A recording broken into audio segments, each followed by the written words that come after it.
வணக்கம் அன்பர்களே. இன்றைக்கு பதிவாக கார்த்திகை தீபத்தை கொண்டு இன்றைக்கு ஒரு முக்கியமான ஒரு பதிவினை நம்ம பதிவு செய்ய இருக்கிறோம். கார்த்திகை தீபத்துக்கு தீபம் போடுறாங்க இல்லையா, பல வகையான தீபங்கள், பல வகையான எண்ணெய்கள், பல விதமான விஷயங்களை வச்சு போடுறாங்க. இதில் இந்த அகல் விளக்கு, எலுமிச்சம்பழம் விளக்கு அது இயல்பாகவே எல்லாத்துக்கும் ஒரு தெரிஞ்ச விஷயம்.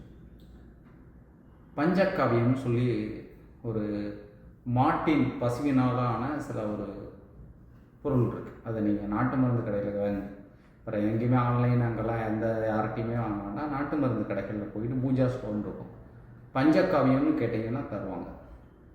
அதை வாங்கிட்டு வந்து நீங்கள் விளக்கு போட்டீங்க அப்படின்னா அதனுடைய தன்மைகள் உங்களுக்கு லட்சுமி கடாசரத்தை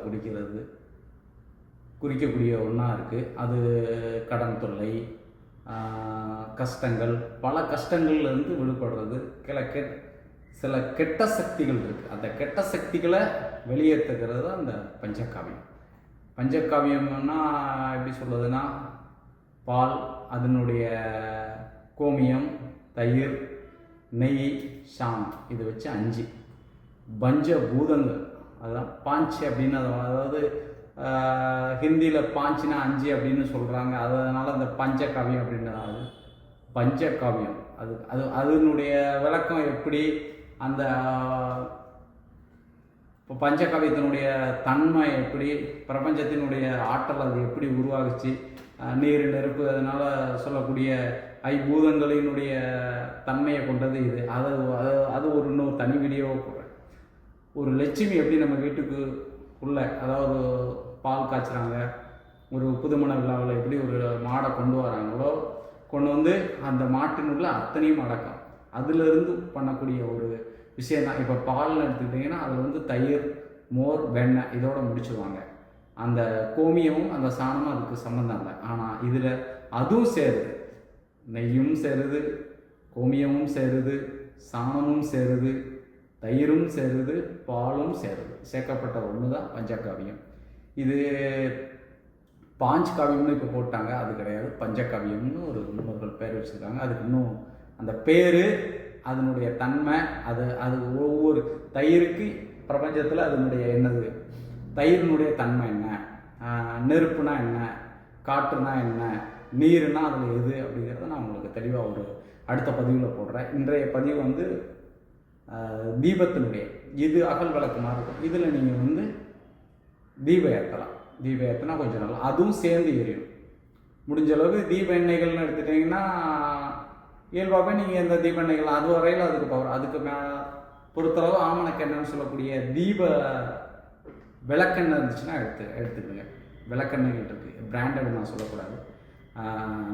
விளக்கெண்ணெய்கள் எடுத்துக்கலாம், இயல்பாக எண்ணெய்கள் எடுத்துக்கலாம். நல்லெண்ணெய்ங்கிறது தேவையில்லை, நல்லெண்ணுடைய அம்சம் இதுக்கு தேவையில்லை. நல்லெண்ணெய் பெரும்பாலும், அதாவது நல்லெண்ணெய் வச்சு ஏற்றிட்டா என்ன அப்படிங்கிற அப்படிலாம் கிடையாது. அப்போ அது ஏற்றினாலும் ஒன்றும் பிரச்சனை இல்லை. ஆனால் முழுக்க இது கார்த்திகை தீபத்துக்கு முன்னாடி நம்மளுடைய கஷ்டங்கள் போகுது அப்படிங்க. பூஜை ரூமில் ஒரு 1, 2 அதே மாதிரி 1 இல்லைன்னா ஒரு 1 இல்லைன்னா ஒரு 3 இந்த மாதிரி அடிப்படையில் ஏற்றினா பஞ்சகாவியம்னு சொல்லி நாட்டு மருந்து கடையில் கேளுங்க. கார்த்திகை தீபத்தில் ஒரு 3 நாளைக்கு இதை நீங்கள் தொடர்ந்து ஏற்றினீங்கன்னா வரக்கூடிய கஷ்டங்கள், திருஷ்டிகள், சில மாந்திரிக பிரச்சனைகள், கொஞ்சம் சரிவர இருக்கக்கூடிய பிரச்சனையை அனைத்துமே இது சரியாக்கி ஒரு பாசிட்டிவ் எனர்ஜியை கொடுக்கக்கூடியது தான் இது. இன்றைய நேரத்தில் முன்னோர்கள் விவசாயத்துக்காண்டி பயன்படுத்தியது, விவசாயத்தில் பயன்படுத்தி தற்போது நம்ம மாந்திரிக லைனுக்கு அவங்க பயன்படுத்தியிருக்காங்க அப்படிங்கிறது நமக்கு முன்னோர்கள் சொல்லி வச்சுருக்காங்க. நிறைய கடையில் போய்ட்டு நீங்கள் தீபத்துக்குன்னு கேட்டாலே கொடுப்பாங்க. அது என்ன பிராண்டடு அப்படிலாம் கிடையாது. எந்த பிராண்டுனாலும் பஞ்சலோகம் அது பஞ்சகாவியம் எந்த ஒரு இதுலையுமே ஏமாற்றங்கள் இருக்காது. அது இயல்பானது தான். அதை வாங்கி தீபம் ஏற்றி கார்த்திகை தீபத்தை கொண்டாடுங்க. அந்த கார்த்திகை தீபத்தினுடைய அம்சம், முருகப்பெருமானுடைய அருள் கிடைக்கும். இந்த கார்த்திகை தீபத்தினுடைய ஆற்றல் மக்களை, பஞ்சகாவியம் நம்மளுடைய பஞ்சங்கள் அனைத்தும் போக்கும் என்பதே முன்னோர்களுடைய கருத்தாக சொல்லி இருக்கு. நன்றி, வணக்கம்.